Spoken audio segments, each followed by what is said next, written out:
నమస్తే, welcome to news TV 99. నేను రేవతి. ముందుగా హెడ్లైన్స్ చూద్దాం.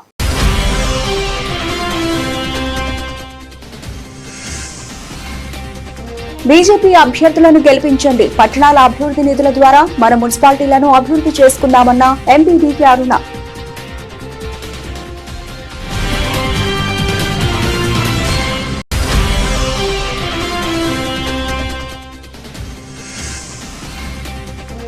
మాజీ సీఎం కేసీఆర్ కుటుంబంపై ఎమ్మెల్యే ఆది శ్రీనివాస్ తీవ్ర ఆరోపణలు. అధికారాన్ని అడ్డుపెట్టుకుని ఆస్తులు సంపాదించుకున్నారని విమర్శలు.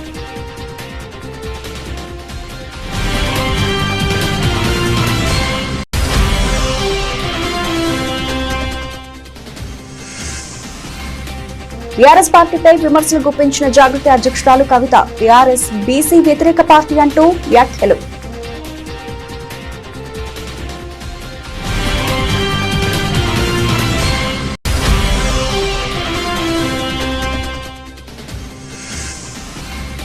వేములవాడలో బీఆర్ఎస్ అభ్యర్థుల తరఫున కేటీఆర్ ఎన్నికల ప్రచారం. ఇచ్చిన హామీలు అమలు చేయడంలో ప్రభుత్వం విఫలమైందన్న మాజీ మంత్రి.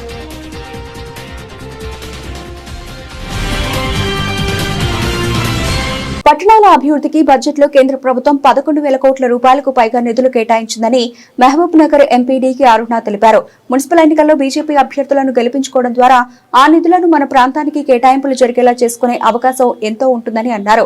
మహబూబ్ నగర్ ఎంపీగా ఆ నిధులను మన మున్సిపాలిటీలకు వచ్చేలా కృషి చేస్తానని, బీజేపీకి అధికారం ఇచ్చి మన ప్రాంత అభివృద్ధికి ప్రజలంతా సహకరించాలని కోరారు. 15 ఫైనాన్స్ లో 3,682 కోట్లు ఉన్నది బడ్జెట్. ఈరోజు 16th ఫైనాన్స్ లో అంటే 214% ఇంక్రీజ్ చేసినారు.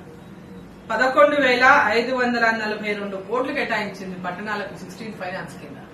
అంటే పట్టణాభివృద్ధికి కేంద్ర ప్రభుత్వం ఏ విధంగా కట్టుబడి ఉన్నదని చెప్పడానికి ఇదే నిదర్శనం. కాబట్టి మున్సిపాలిటీలో ఉన్నటువంటి ఓటర్ మహాశైలకు అందరికీ నేను కోరుతా ఉన్నా, మున్సిపాలిటీల అభివృద్ధి కోసం, వికసిత్ భారత్ లక్ష్యం కోసం, వికసిత నగరాలను మనం చేసుకోవడం కోసం భారతీయ జనతా పార్టీ అభ్యర్థులందరినీ కూడా మీరు గెలిపించండి. మీ పార్లమెంటు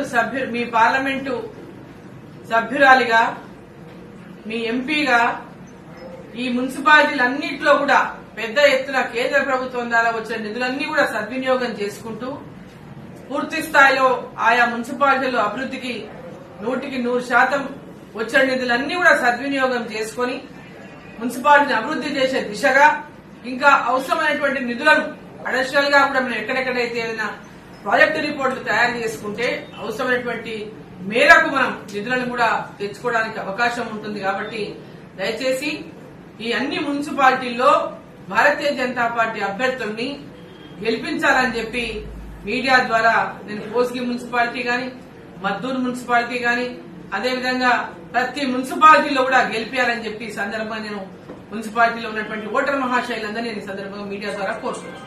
రాష్ట్రంలో గత 2 ఏళ్లలో జరుగుతున్న అభివృద్ధి సంక్షేమాలను చూసి కాంగ్రెస్ పార్టీకి ఓటేయాల్సిందిగా రవాణా మరియు బీసీ సంక్షేమ శాఖ మంత్రి పొన్నం ప్రభాకర్ ప్రజలకు విజ్ఞప్తి చేశారు. హుస్నాబాద్ ను మిగతా జిల్లాలతో పోటీ పడే విధంగా తీర్చిదిద్దేలా తోడ్పాటు అందించాలని అన్నారు. హుస్నాబాద్ లో పాలకవర్గం కాంగ్రెస్ ఉన్నట్లయితే శాసనసభ్యుడిగా ఈ ప్రాంతాన్ని మరింత అభివృద్ధి చేసే అవకాశం తనకుంటుందని మంత్రి చెప్పుకొచ్చారు. కాంగ్రెస్ పార్టీని గెలిపియమని విజ్ఞప్తి చేస్తా ఉన్నాం. అభివృద్ధిని చూసి ఓటేయమని అడుగుతా ఉన్నాం. హుస్నాబాద్ ను మిగతా జిల్లా కేంద్రాలతో పోటీ పడేలా అభివృద్ధి చేయడానికి నాకు బలాన్ని ఇవ్వమని కోరుతా ఉన్నాం. జరుగుతున్న పనులు వేగవంతంగా జరగడానికి బలాన్ని ఇవ్వమని కోరుతా ఉన్నాం. మా ప్రభుత్వంలో అనేక సంక్షేమ కార్యక్రమాలతో పాటుగా అభివృద్ధి కార్యక్రమాలు జరుగుతున్న అంశాన్ని ప్రజలందరూ కళ్ళతో చూస్తా ఉన్నారు. ఇటువంటి సందర్భంలో నైతికంగా మద్దతు అవసరం అనే మాటను ఈ సందర్భంగా విజ్ఞప్తి చేస్తా ఉన్నాను.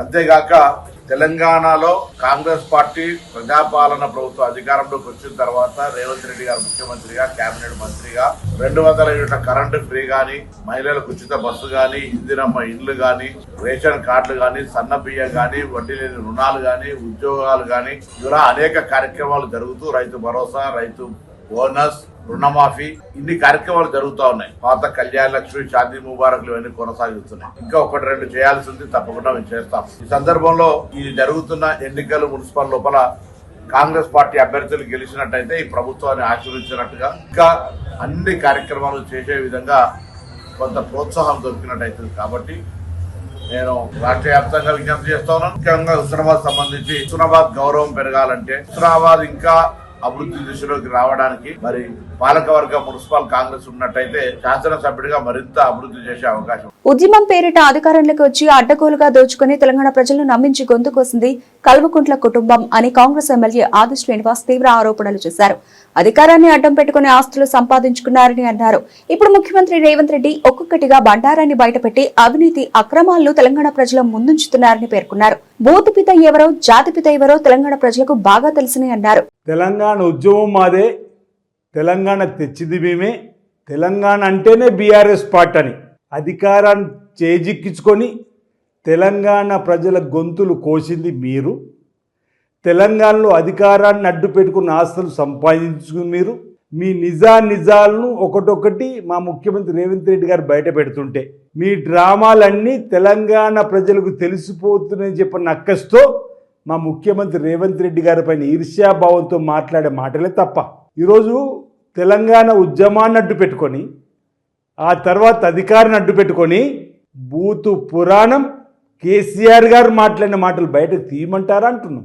బూతు పురాణాన్ని తెలంగాణలో పరిచయం చేసిందే కేసీఆర్ గారు కదా అంటున్నాం. ఈరోజు దయ్యాలు వేదాలు వల్లించినట్టుగా మీ మాటలనే తప్ప ఈరోజు మా ముఖ్యమంత్రి రేవంత్ రెడ్డి గారు మీ ఒకే దెబ్బతో వాస్తవాలను తెలంగాణ ప్రజలకు టెలిఫోన్ ట్యాపింగ్ ద్వారా కానీ కాళేశ్వరం కూలేశ్వరం అంశంలో కానీ కరెంటు కొనుగోలు కానీ కుంభకోణం సంబంధించిన అంశంలో అరే వాస్తవాలన్నీ రేవంత్ రెడ్డి గారు తెలంగాణ ప్రజలు చెప్పని ఒక అక్కస్తోని మీరు మాట్లాడేటువంటి మాటలు తప్ప మీ మామ బూతు పితన జాతి పితన ప్రజలు గమనిస్తారు. మీకు మీరు జాతి పితని బిరుదిస్తే సరిపోతుందా? దానికి తెలంగాణ ప్రజలు కూడా చప్పట్లు కొట్టాలనా అంటున్నా. అత్తారింటికి దారిదనే సినిమాలో బ్రహ్మానందం గారు తనకు తాను భాస్కర్ అవార్డు ఇచ్చుకున్నట్టుంది మీ తీరు.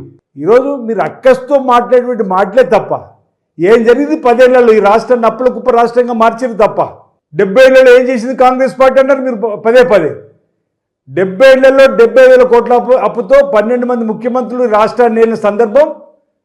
కానీ ఒకే పార్టీ బీఆర్ఎస్ ఒకే సీఎం కేసీఆర్ గారు 8 లక్షల కోట్ల అప్పులోకి తీసుకుపోలేదా? ఆ 70,000 కోట్లలో మేము నిర్మాణం చేసిన శ్రీరామ్ సాగర్ ప్రాజెక్టు ఉంది, శ్రీశైలం ప్రాజెక్టు ఉంది, నాడుసాగర్ ప్రాజెక్టు ఉంది, కడియం ప్రాజెక్టు ఉంది, జూరాల ఉంది, ఏమేమిడి ఉంది, ఎల్లంపల్లి ఉంది, ఎల్ఎండి ఉంది. ఇన్ని కార్యక్రమాలు బహుళతో ప్రాజెక్టులు కడితే మీరు 8 లక్షల కోట్ల అప్పులు తీసుకుపోయి ఒకే ఒక ప్రాజెక్టు కాళేశ్వరం కట్టి కోలేశ్వరం అయిపోయింది. బండారం అంతా బయటపడుతుందని రేవంత్ రెడ్డి గారు ఉన్నట్టుగా పూసగుచ్చినట్టుగా తెలంగాణ ప్రజలు చెప్పారు. ఇక మాకు భవిష్యత్తులో తెలంగాణలో నూకలు చెల్లినట్టేమైన భావంతో భయంతో మీరు బెంబెలెత్తి విధంగా ఇష్టానుసారిగా మీరు మాట్లాడుతుంటే మా కాంగ్రెస్ పార్టీ నాయకత్వం కార్యకర్తలు చూస్తూ ఊరుకుంటారు అనుకోవడం మీ భ్రమ. హరీశ్రావు గారు అంటున్నా మీరు మాట్లాడే మాటలు ఒకసారి వెనక్కి తిరిగి చూసుకోమని చెప్పి ఈ విధంగా మా ముఖ్యమంత్రి గారి పైన అబాండాలు వేస్తే భవిష్యత్తులో చూస్తూ ఊరుకుని లేదని సందర్భంగా తెలియజేస్తా ఉన్నాను. బీఆర్ఎస్ పార్టీపై తెలంగాణ జాగృతి అధ్యక్షురాలు కల్వకుంట్ల కవిత విమర్శలు గుప్పించారు. బీసీలకు 42% రిజర్వేషన్లకు వ్యతిరేకంగా పనిచేసిన వ్యక్తికి బీఆర్ఎస్ టికెట్ ఇవ్వడం ద్వారా బీఆర్ఎస్ పార్టీ బీసీ వ్యతిరేకి అని నిరూపించుకుందన్నారు. ఇవాళ జరుగుతున్నటువంటి మున్సిపల్ ఎన్నికల్లో బుట్టం గారి మాధవరెడ్డి అనేటటువంటి వ్యక్తికి బీఆర్ఎస్ పార్టీ టికెట్ ఇవ్వడాన్ని తెలంగాణ జాగృతి చాలా తీవ్రంగా ఖండిస్తూ ఉన్నది. బీసీల కోసం 42% ఏదైతే సాధించాలి రిజర్వేషన్లు రాజకీయంగా విద్యాపరంగా అనేటటువంటి అంశాల మీద ఉద్యోగాలలో అనే అంశాల మీద తెలంగాణ జాగృతి గత 2.5 సంవత్సరాలుగా మడమతి పని పోరాటాలు చేస్తున్న విషయం ప్రజలందరికీ తెలిసిందే. మరి మేమందరం కూడా కలిసి చేసినటువంటి పోరాటాల ఫలితంగా 42% బిల్లులు పెట్టి ఆ తర్వాత ప్రభుత్వం ఒక గవర్నమెంట్ ఆర్డర్ కూడా తీసుకొని రావడం జరిగింది. ఆ జీవోను ఆపడంలో కీలకమైనటువంటి పాత్ర పోషించింది 2 పిటిషనర్లు, అందులో బుట్టం గారి మాధవరెడ్డి అనేటటువంటి వ్యక్తి ఒకరు. మరి ఆ పిటిషనర్ని ఇవాళ బీఆర్ఎస్ పార్టీ బాజాప్తా టికెట్ ఇవ్వడము మున్సిపల్ ఎన్నికలలో అంటే బీఆర్ఎస్ పార్టీ మరి ఆ కేసు వేయించిందా, లేకపోతే బీఆర్ఎస్ పార్టీ బీసీలకు వ్యతిరేకమా, లేకపోతే బీఆర్ఎస్ పార్టీ 42% బీసీలకు రిజర్వేషన్ ఇవ్వడాన్ని కంప్లీట్గా వ్యతిరేకిస్తుందా అన్న విషయం మాత్రం ఆ పార్టీ స్పష్టం చేయాల్సిందిగా తెలంగాణ జాగృతి నుండి మేము డిమాండ్ చేస్తూ ఉన్నాం. ఎప్పుడైతే ఈ కేసు పడ్డదో ఆనాడే మేము చెప్పినాం, హరీష్ రావు గారికి సంబంధించినటువంటి మనుషులు హరీష్ రావు గారికి సంబంధించినటువంటి పర్సనల్ లాయరు ఢిల్లీ వేదికగా ఈ యొక్క పిటిషన్ వేయించడం జరిగింది. ఆ ఇద్దరు పిటిషనర్లు కూడా డైరెక్ట్గా హరీష్ రావు గారితో అనేక సందర్భాల్లో మరి కలిసి కనిపించినటువంటి వ్యక్తులను కూడా మేము చెప్పడం జరిగింది. అదేవిధంగా హరీష్ రావు గారి పర్సనల్ లాయర్ ఏదైతే ఉన్నారో ఈ పిటిషన్ వేయడంలో చాలా కీలకంగా వ్యవహరించారనేటటువంటి అంశాన్ని కూడా మీ అందరి ద్వారా ప్రజలకు తెలియజేస్తా ఉన్నాం. ఆనాడు కేవలం ఒక్క హరీష్ రావు గారే దీని వెనుక ఉన్నారని నేను అనుకున్నా. కానీ ఆనాడు మేము చేసిన ఆరోపణలు యావత్తు బీఆర్ఎస్ పార్టీ ఈ కుట్ర వెనుక ఉంది అని రుజువు చేస్తూ ఇవాళ బుట్టం గారి మాధవరెడ్డి అనే వ్యక్తికి టికెట్ ఇచ్చారని నేను భావిస్తా ఉన్నా. ఎన్నికల్లో గెలిచాక 100 రోజుల్లో 6 గ్యారెంటీలు అమలు చేస్తామని 2 ఏళ్ల క్రితం కాంగ్రెస్ అభ్యర్థి బాండ్ పేపర్ రాసిచ్చారని, ఇప్పుడు అవి అమలు అయ్యాయా అని మాజీ మంత్రి కేటీఆర్ ప్రజలను ప్రశ్నించారు. శుక్రవారం వేములవాడలో బీఆర్ఎస్ అభ్యర్థుల తరఫున బీఆర్ఎస్ వర్కింగ్ ప్రెసిడెంట్ కేటీఆర్ ఎన్నికల ప్రచారం నిర్వహించారు. ఈ సందర్భంగా కాంగ్రెస్ ప్రభుత్వంపై విమర్శలు గుప్పించారు. తప్పుడు హామీలతో అధికారంలోకి ఇచ్చిన హామీలను దొంగలో తొక్కారంటూ ఘాటు వ్యాఖ్యలు చేశారు. 11 తారీఖు నాడు ఎన్నిక ఉన్నది మీకు తెలుసు. ఈ ఎన్నిక ఎవరెవల మధ్యలో జరుగుతుంది అంటే 2 ఏళ్ల కిందట ఇక మీకు మీ ఎమ్మెల్యే గారు బాండ్ పేపర్ రాసిచ్చిండు. బాండ్ పేపర్ మీ బాండ్ పేపర్ ఎమ్మెల్యేకు 10 ఏళ్లు అభివృద్ధి చేసిన బీఆర్ఎస్ కు మధ్యలో ఎలక్షన్ జరుగుతుంది. ఏం రాసిచ్చిండు ఎరికేనా? బాండ్ పేపర్లా ఇక మీ ఎమ్మెల్యే గారు రాసిచ్చిందే, ఇది నాది కాదు, నేను తెచ్చుకున్న ఇయ్యాలని. ఏం రాసిండు అని ఏం రాసిండంటే, నా పేరు ఆది శ్రీనివాస్ గోవిందు, నా వయస్సు 58 సంవత్సరాలు, నేను రుద్రంగి వాస్తవ్యుణ్ణి, కాంగ్రెస్ పార్టీ నుంచి అభ్యర్థిగా పోటీ చేస్తున్నా. ఈ సందర్భంగా నా నియోజకవర్గ ప్రజలకు ఈ విధంగా ప్రమాణం చేస్తున్నా. ఏం ప్రమాణం చేసిండు? ఎన్నికల్లో గెలిచిన తర్వాత కాంగ్రెస్ పార్టీ ప్రకటించిన 6 గ్యారంటీలను 100 రోజుల్లో నేను ఖచ్చితంగా అమలు చేస్తాను. బాండ్ పేపర్ మీద రాసిచ్చిండు. మరి అమలు అయినాయా? అన్ని ఒకటన్నా అయిందా? ఏమన్నా అడిగితే ఒకటి చెప్తారు. ఏమని? ఫ్రీ బస్ అయింది కదా, ఎక్కుర్రి తిరుగుర్రి. బాగున్నదా ఫ్రీ బస్సు? అయినా ఫ్రీ బస్సు ఎట్లయితుంది నాకు తెలియక అడుగుతా. ఆడోళ్ళకి ఫ్రీ అట, మగోళ్ళకి డబుల్ టికెట్ అట. ఇల్లు అనక మగోళ్ళు ఉంటారు, ఆడోళ్ళు ఉంటారు. ఎట్లయితుంది మరి? ఇది వరకు బస్సోడు మా ఆడపిల్ల ఎవరైనా శైలి ఆవిడ తాగుతుండ, ఇవాళ ఆగుతుండా? ఆడపిల్లలకు ఫ్రీ టికెట్ అని రైమని పోతుండ, అంతేనా? మళ్ళా లోపల పోయినకి ఏమైనా అందం ఉన్నదా?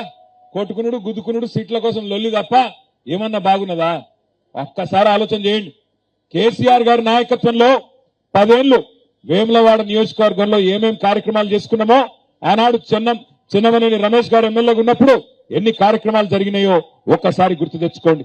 వేములవాడ గుడిని బాగా చేసుకున్నాం, అట్లాగే నందికమాన్ నుంచి తిప్పాపూర్ దాకా రోడ్డు బాగా చేసుకున్నాం.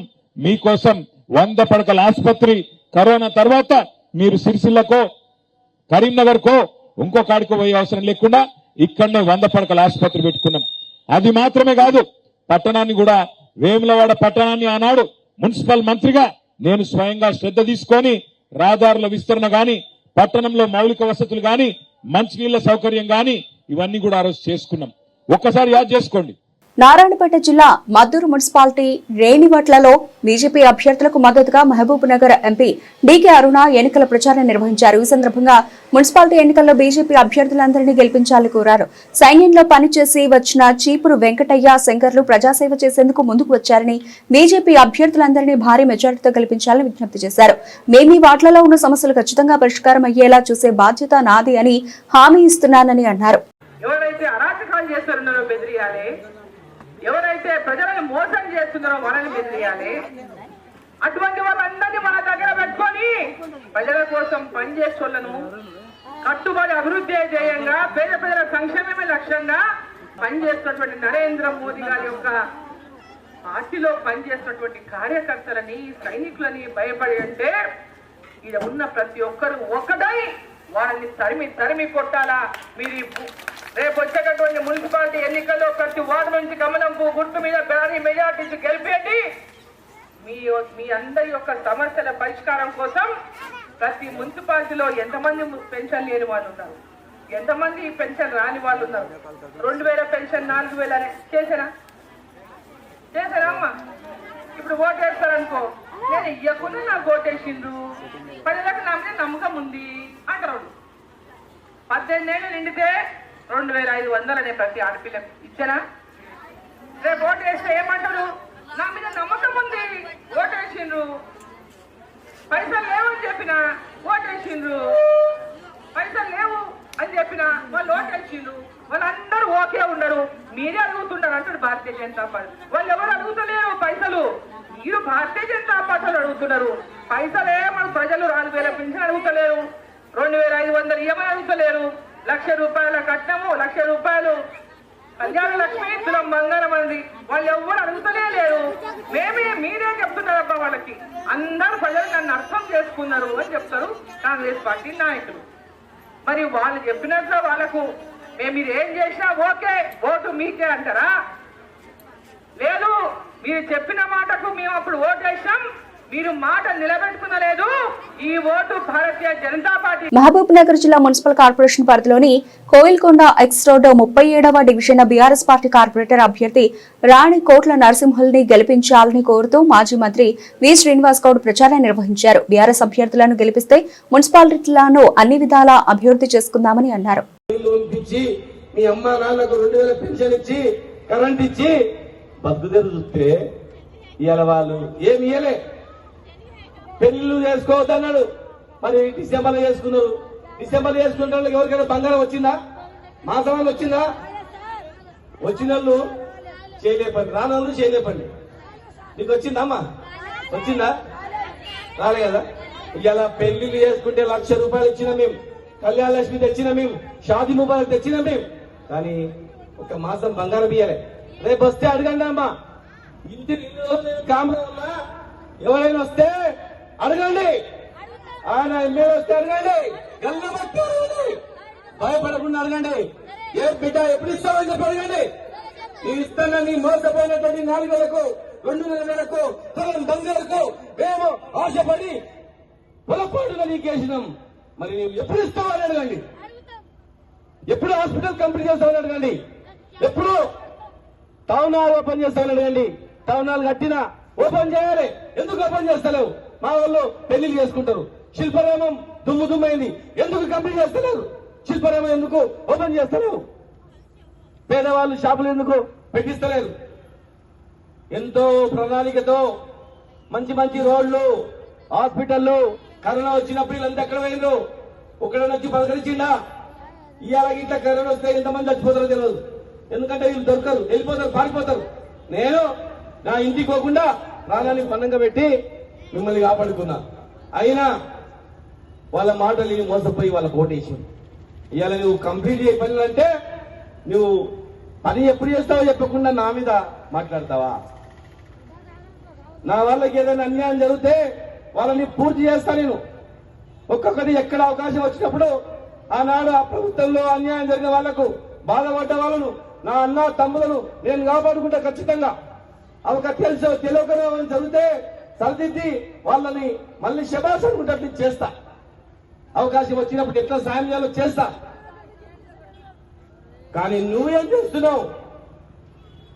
నువ్వు ఎందుకు సమాధానం చెప్తలేవు? ఇంకో మాట మాట్లాడతాడు. ఇలా నేను నిలబడ్డప్పుడు బీజేపీ వాళ్ళందరూ కాంగ్రెస్ ఏమని చెప్పాడు, బీజేపీ క్యాండిడేట్. ఇలా మా రాణెమ్మ వేరేలకు ఏమని చెప్తారా? మా నరసింహలు చెప్తాడా? పాలన వేరే చెప్పాడు. పాలన ఉన్నంత వరకు నిజాయితీ పాడు కనుక పాలన ఉన్నంత వరకు నమ్ముకున్న పార్టీకి న్యాయం చేయాలని పాపులాడతాం తప్ప వేరే పని చేయడు కదా. మరి బీజేపీ క్యాండిడేట్ ఎమ్మెల్యే టికెట్ ఇస్తే కాంగ్రెస్ కి చేయమని ఎందుకు చెప్పిండు? ఆలోచన చేయండి. కాంగ్రెస్ చేయమని ఎందుకు చెప్పిండు? మేము మనుషులం కదా. మొన్న రేవంత్ రెడ్డి గారి సమక్షంలో మీటింగ్ అయితే ఏమన్నాడిరా? డీకేఆర్ ఎంపీ గారిని, మేము ఆ ఎంపీ ఇద్దరము ఒక తల్లి పిల్లలు అని అన్నాడు. ఎట్లా ఇద్దరు తల్లి పిల్లలు? మేము పని పిల్లలమా? పాకి పిల్లలమా? ఊడ్చిట్టోళ్ళమా? తుడిచిట్టోళ్ళమా? నువ్వు ఎట్లా తల్లి పిల్లలు అవుతావు? నేను రామ్మోహన్ రెడ్డి గారికి ఫోన్ చేసి అడిగిన వచ్చేటప్పుడు, ఇప్పుడు గుడికాడ నుంచి చెప్తున్నా, అబద్ధం చెప్తలేదు. రామ్మోహన్ రెడ్డి ఎమ్మెల్యే గారిని అడిగిన, ఎక్స్ ఎమ్మెల్యే గారిని, ఏమయ్యా మీకు ఎంతమంది అన్నదమ్ములని? 2 అన్నదమ్ములు, 5 మంది అక్క చెల్లెలం అన్నాడు. మరి 2 అన్నదమ్ములు ఎవరెవరు అన్నారు? ఒక ఆయన చనిపోయాడు, నేనున్నా అన్నాడు. మరి తల్లి పిల్లలు ఏంటని అది వాళ్ళ ఆస్తికి ఇస్తే కొట్టుకుని ఏం చేస్తున్నాయేమో. మేము ఉన్నదే ఒక్కరిని ఇప్పుడు మిగిలిపెట్టింది. మా పెద్ద చిన్న కూడా ఆడపిల్లలు ఉన్నారు, గట్టెక్కి అన్నారు. మరి నీవు ఓట్లు వేసేలేమో గాలికి వదిలేసినావు. మరి నీవు అంతమంది బహిరంగంగా నువ్వు తల్లి పిల్లలంటే ఎట్లా తల్లి పిల్లలు అవుతావు? తల్లి కుడితేనే కదా, చెల్లెలు కుడితేనే కదా. నీ ఊరు ఎక్కడ, మీ ఊరు ఎక్కడ? నీ ఊరు ఇక్కడ ఎక్కడో కళ్ళకుర్తి అవుతారా, రంగారెడ్డి జిల్లా. ఇప్పుడు రంగారెడ్డి జిల్లా ఎక్కడో నీ ఊరు. ఇక్కడ వీళ్ళు ఉన్నది నర్సిరెడ్డి గారు అంటే అందరూ తెలుసు, చిన్నపిల్లగాని తెలుసు. అరే పెద్ద మనిషి ఇక్కడ మక్తల్ సైడ్ అని. మరి ఇది ధన్వాడ కాకపోయా, మక్తల్ కాకపోయా, మరికల్ కాకపోయా, నారాయణపేట కాకపోయా, ఇక్కడ నువ్వు తల్లి పిల్లలు ఎట్లయితావే? పని చేయమంటే నువ్వు పనికి మాలిన మాటలు మాట్లాడతావా? ఏ పార్టీలో ఎప్పుడు ఉండవో తెలియదు, ఎక్కడుంటావో తెలియదు. ఇవాళ మా అభ్యర్థులను చూసి నువ్వు భయపడి నువ్వు ప్రజలను తప్పుదో పట్టిస్తూ ఇవాళ నువ్వు ఏదో మాట్లాడుతా ఉన్నావు. ఇక నువ్వు ఇంతవరకు పర్సనల్ గా మాట్లాడి ఇప్పుడు మాట్లాడతావు బిడ్డ. దీనికి సమాధానం చెప్తుంది. మళ్ళీ నెక్స్ట్ ఇంకోటి ఉంది, 100 ఉన్నాయి. 100 సమాధానాలు నువ్వు చెప్పాల్సిన అవసరం ఉంది ఊరికి. లేదంటే ముక్కు నెలకు రాపిస్తాం, గుర్తుపెట్టుకో. ఏమనుకుంటున్నావు? తమాషేస్తున్నావు. పూటతో పాటు మారి నా మీదనా మాట్లాడేది? పని చేయకుండా మాకు పంచాయతీ పెడతావు. బరాబర్ అడుగుతాం. ఇక గుర్తుపెట్టుకో, నిజాయితీ పట్ల మేము ఇలా నిజాయితీగా పార్టీని నమ్ముకొని ఇన్ని కష్టకాల్లో కూడా ఉండి మళ్ళీ ఈరోజు ఇక్కడ వచ్చి అభ్యర్థిగా నిలబడి ఈ ప్రాంతానికి సేవ చేస్తా. నేను అడుగుతేనే ఇమ్మీడియట్ గా గ్రేవ్ యార్డ్ ఇచ్చినావు. బోర్ కావాలంటే అర్ధరాత్రి ధన్మని బోర్ వేయించినావు. ఆ ప్రాంతాన్ని మొత్తం నీళ్లు అవన్నీ 24 hours లో నీళ్లు ఇప్పించినావు. అక్కడ చాలా పనులు చేసిన, అక్కడ అయిపోయింది. ఇక్కడ మిగిలిపోయిన పనులు నేను చేస్తా. రేపు గవర్నమెంట్ ఎవరు వస్తారు? ఎవరు వస్తారు? నెక్స్ట్ గవర్నమెంట్ ఎవరు ముఖ్యమంత్రి అవుతారు? ఖచ్చితంగా మళ్ళా కేసీఆర్ మేముంటాం. ఖచ్చితంగా ఈ ప్రాంతానికి కావాల్సినవన్నీ కూడా తీసుకొస్తాం. గుర్తుపెట్టుకోండి. ఈ ప్రాంతంలో చాలా మంది టికెట్ అడిగిండ్రు, చాలా మంది ప్రయత్నం చేసిండ్రు. కానీ ఇచ్చేది ఒకటే కదా, సెట్టింగ్లోకి ఇస్తాను మాట ఇచ్చినాం. సరే, ఎవరైనా నష్టపోతే వాళ్ళకి కూడా ఖచ్చితంగా న్యాయం చేస్తాం. 100% న్యాయం చేస్తాం. ఎట్లా చేస్తామో మీకు చెప్తా. సమయం వచ్చినప్పుడు అవకాశం వచ్చి చేస్తా, గ్యారెంటీగా చేస్తా. కనుక దానిలో ఎవరు బాధపడ్డా కూడా బాధపడవద్దు. ఎందుకంటే ఒక టికెట్ కు 20 మంది అప్లై చేసింది, 20 మందికి ఇవ్వలేము. మరి నిజంగా అందరు కష్టపడిన ఎవరితో దొరుకుతుంది. మరి సీనియర్ కౌన్సిలర్ గా ఒక నిజాయితీ పరుడుగా అవసరం అనుకుంటే ఆయన జైల్లో నుంచి ఖర్చు పెట్టి 10 రూపాయలు ఇస్తారు తప్ప వేరే ఏం లేదు. మరి మన ప్రాంతం నుంచే బొంబాయి పోయి ఒక గొప్ప పేరు సంపాదించుకొని దాన ధర్మాలు చేస్తూ ఎవరు అర్ధరాత్రి వచ్చినా వాళ్ళకు సాయం చేస్తూ మంచి పేరు చేసుకున్నటువంటి కుటుంబం ప్రభాకర్. సొంతం అన్న ప్రభాకర్ కూడా అండగా ఉన్నాడు, ఏమైనా సరే లెక్క చేయడు. కనుక మరి అలాంటి వ్యక్తి ఇక్కడ రావడం జరిగింది. మీరందరూ ఆశీర్వదిస్తే ఆయన ఓటేస్తే ఖచ్చితంగా మా ప్రభుత్వం వచ్చిన తర్వాత ఆయన ఏమేమి హామీలు ఇస్తాడో, మా చెల్లెలు ఏమేమి హామీలు ఇస్తుందో మరి మేవన్నీ కూడా ఖచ్చితంగా తీరుస్తామని, టీఆర్ఎస్ ప్రభుత్వం మాత్రమే, కేసీఆర్ గారు మాత్రమే ప్రజల కన్నీళ్లు తుడుస్తారని మీకు తెలియజేస్తూ మరి మీరందరూ కూడా కారు గుర్తుకు ఓటేసి గెలిపించాలని మీ అందరికి విజ్ఞప్తి చేస్తూ జై తెలంగాణ. మా ప్రభాకర్ గారు చెప్తారు ఒకటి. మల్లారెడ్డి అనుచరుడు ఢిల్లీ పరమేష్ పై డీసీసీ అధ్యక్షుడు వజ్రేష్ యాదవ్ దాడికి పాల్పడ్డారు. మేడ్చల్ జిల్లా అలియాబాద్ మున్సిపల్ పరిధిలోని లాలాగడి మలక్పేటలో కాంగ్రెస్ బీఆర్ఎస్ పార్టీ నాయకుల మధ్య ఘర్షణ చోటు చేసుకుంది. లాల్గడి మలక్పేట గ్రామంలో ఎమ్మెల్యే మల్లారెడ్డి పార్టీ అభ్యర్థులతో మాట్లాడుతున్న సమయంలో రౌడీలతో ప్రచార రథంలో కాంగ్రెస్ పార్టీకి చెందిన పాటలు పెట్టించిన కాంగ్రెస్ పార్టీ డీసీసీ అధ్యక్షుడు వజ్రేష్ యాదవ్ పాటల సౌండ్ తగ్గించాలని బీఆర్ఎస్ నాయకులు కాంగ్రెస్ నాయకులను వారించారు. సౌండ్ తగ్గించకపోవడంతో బీఆర్ఎస్ కాంగ్రెస్ నాయకులకు మధ్య వాగ్వాదం చోటు చేసుకుంది. వాగ్వాదం ముదిరి దాడి చేసిన డీసీసీ అధ్యక్షుడు వజ్రేష్ యాదవ్ పోలీసులు రంగంలోకి దిగి ఇరు వర్గాలను చెదరగొట్టారు.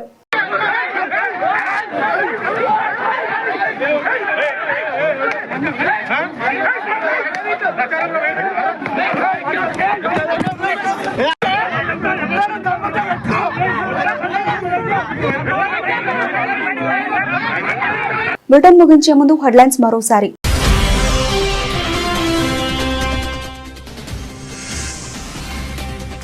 బీజేపీ అభ్యర్థులను గెలిపించండి. పట్టణాల అభివృద్ధి నిధుల ద్వారా మన మున్సిపాలిటీలను అభివృద్ధి చేసుకుందామన్న ఎంపీ డీకే అరుణ.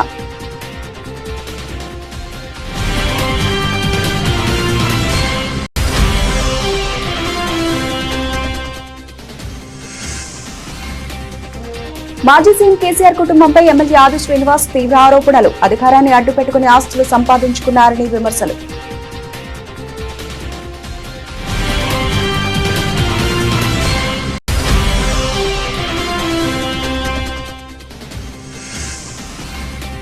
టీఆర్ఎస్ పార్టీపై విమర్శలు గుప్పించిన జాగృతి అధ్యక్షురాలు కవిత. టీఆర్ఎస్ బీసీ వ్యతిరేక పార్టీ అంటూ వ్యాఖ్యలు.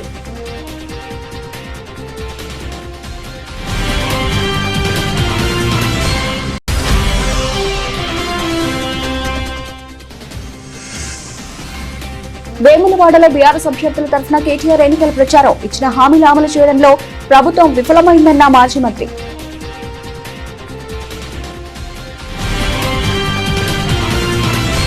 ఇవి ఇప్పటివరకు వచ్చిన updates. Keep watching news TV 99.